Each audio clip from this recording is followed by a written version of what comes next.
know about motorcycles, about what kind of gear to use,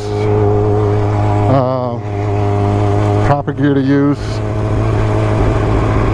You know, I got some guys that's beginning on riding motorcycles, and I want them to know the, you know, just the proper thing to use. And this is my first vlog, so bear with me. I think I'm gonna start this after we get off of this post.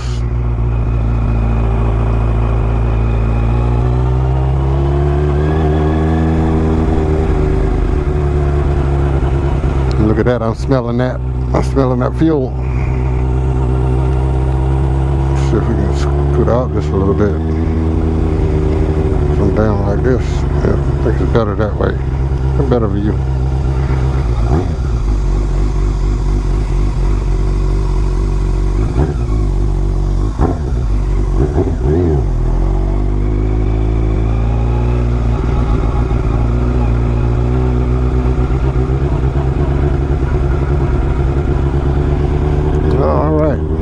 See how this works.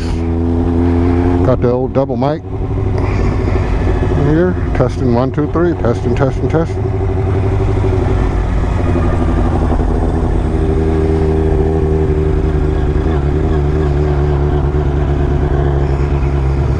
on now. It's 15 miles an hour.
So we're finna get this vlog started.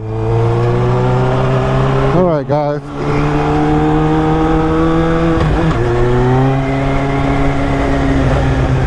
Some construction going on here. Cars everywhere. Now my thing is, the gear that you should have when you're riding a motorcycle. You know, a lot of guys, to get a motorcycle, first thing they want to do is really just get on it. And I have, let us say, I've helped some guys start riding, and that's like one of the things that they did was that they, you know, that they got the bike first. Smelling brakes or something, man. Hopefully brakes ain't going out. But yeah, they got the bike and never bought the gear. Well, this is how important the gear is, man. You gotta have the boots. You really need the jacket and the pants, you know, and of course the helmet. A lot of them get the helmet and, you know, and they forget about the rest of the stuff, even the gloves. The gloves are most important also while riding this. Now, I have my other set of gloves that I didn't wear today. Today, I have on, I guess this racing equipment, whatever, but it's really perforated, but it's not going to do that much for a high speed. You really need some good high speed gloves for if you're, you know, traveling at a good rate of speed. This is my first vlog, so just bear with me. I'm gonna take you guys up, I guess, through the mountain, see how this thing is running.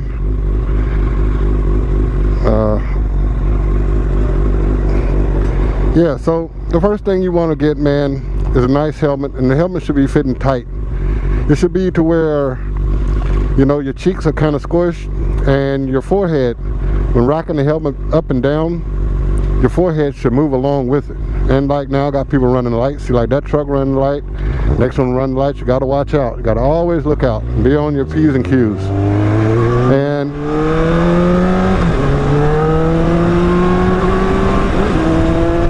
all right. So I don't know if I had much wind coming through. I hope not. I got the helmet kind of halfway cracked because it is hot outside. Yeah, man. And with your gloves, your jacket, you know, and the jacket can't be that loose neither, because the object of having a tight jacket is just in case you do go down, you're able to slide, you know. And of course the boots.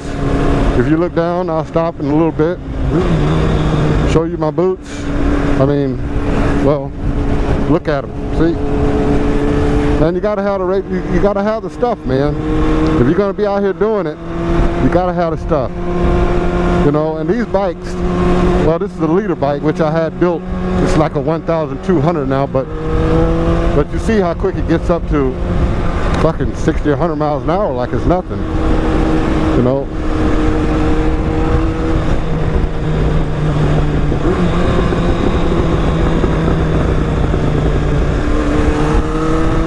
And by having the right gear, you're going to be in the right frame of mind to where that you feel a little bit safer, and you know if anything happened that, you know, that you basically prepare for it. Also, it's getting the right size bike for you. You know, I did like this bike here that I bought. I convinced my friend Ruiz the first time to get it. He never rode a bike in his life. The rest of the guys got like 650s and, you know, 600s and stuff like that. But I convinced him into getting the 1000 because I thought he was going to stay here with me for a long time. But he didn't.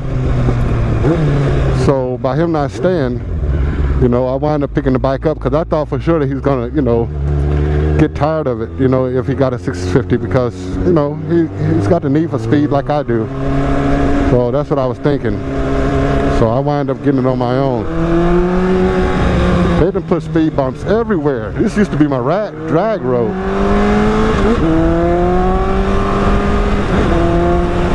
Yeah. So I can't stress the importance of having the right gear, you know, ensuring that you have the right bike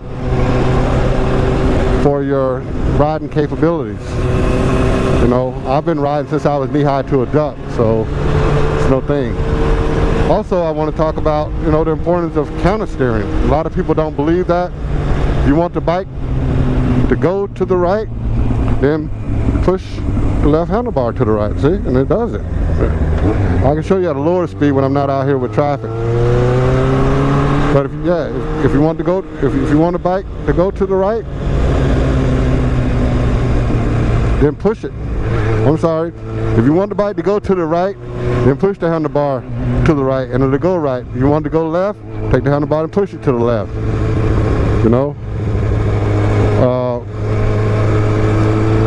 My thing, I do it just not the opposite, but when I want to go to the left, I actually pull my bar to the right, which is the same as pushing, but I actually pull. This is better for me because I think it's easier to pull on a bike with stress than it is to push.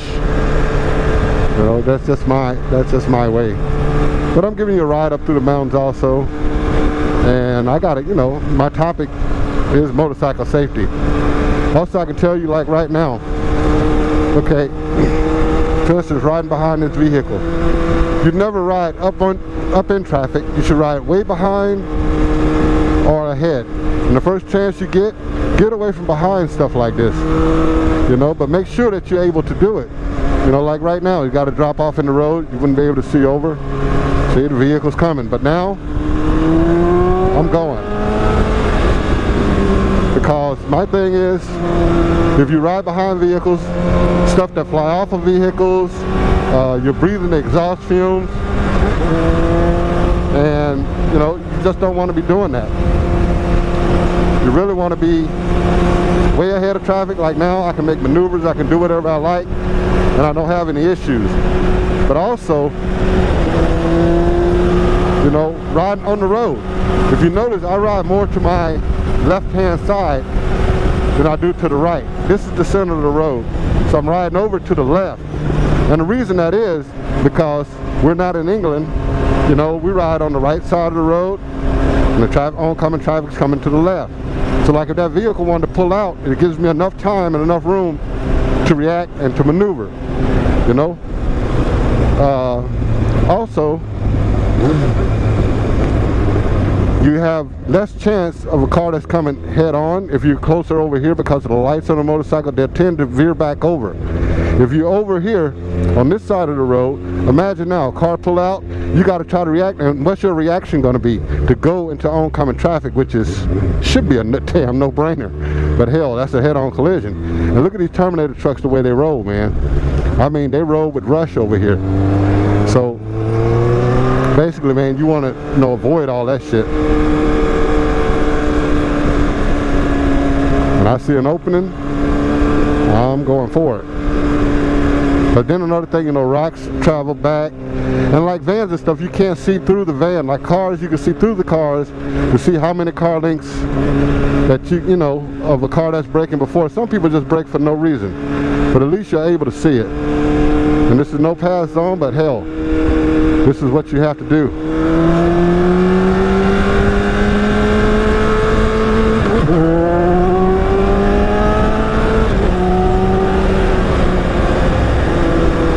Get away from traffic, man. Got another slogan. Got to get around him.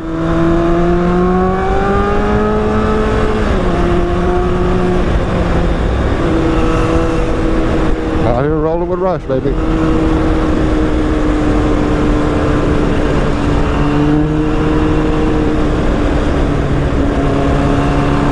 Now, if you notice, I'm not riding like this on that road. Fuck that. No, I'm just over here a little bit off center.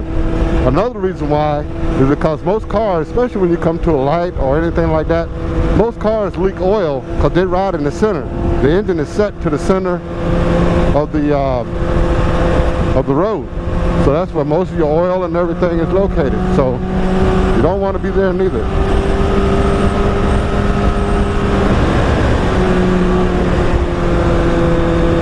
As you say, go in the curve, always counter steering. Look at Mad Max coming out. See, your radar got to be on. Shit like that, man, they everywhere. You got bogeys everywhere. Your radar has to be on 110% all the time, Like, look at it right there, see? He didn't even stop. And look at the oncoming traffic that's coming. You see what I have to go through? Dumbasses. And they will get you hurt. Obstacles in the road. I'm pretty sure you've seen the brick in the road. This is what it takes to ride a motorcycle, man. Your shit has to be on. Your radar. And it'll make you one of the best car drivers around. See why I'm over here? Just in case I'm pulled out there. I'm just ready.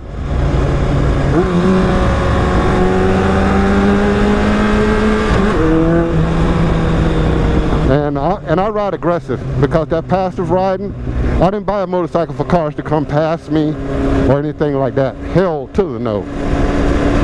I'm an aggressive rider, you know. I just have to be, you know, and I do the same in my car, and it just keeps you safer, if you believe it or not. You know, they said defensive driving is the best, but no, when you got a bunch of aggressive people and you're the only one out being defensive, well, you're the odd man out. So you got to be aggressive. As they say, when in Rome, do as the Romans do. So I'm in Korea and I do as the Koreans do. You know, one good thing about here also, I'm not too much worried about police fucking with you at all, you know. It's not that you're supposed to be acting a fool, but you can get down, and you can get down when you get down without getting on down, you know. But you have to have your radar on. It takes the experience to be out here to do these things. The next time I take you on the CBR 1000RR and I'll take you up through the mountains, but they're rebuilding this road. All this is going to be beautiful, man. I've been here 12 years and